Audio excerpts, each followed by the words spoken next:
Finally আমাদের দুর্গাপুরে বৃষ্টি শুরু হয়ে গেছে। তোমাদের কার ওখানে বৃষ্টি হচ্ছে বলতে, দেখো কত বিদ্যুৎ চমকাচ্ছে।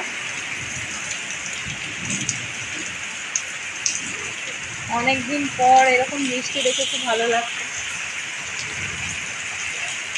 ফোনটা অন রেখে ভিডিও করতে খুব ভয় লাগছে বিদ্যুৎ চমকাচ্ছে বলে। এই দেখো, আমি ঘরের ভিতরে মানি প্ল্যান্টটাকে এখানে বাইরে করে দিয়েছি। ঠিক আছে, চলো আবার কথা বলতে বিদ্যুৎ চমকাচ্ছে।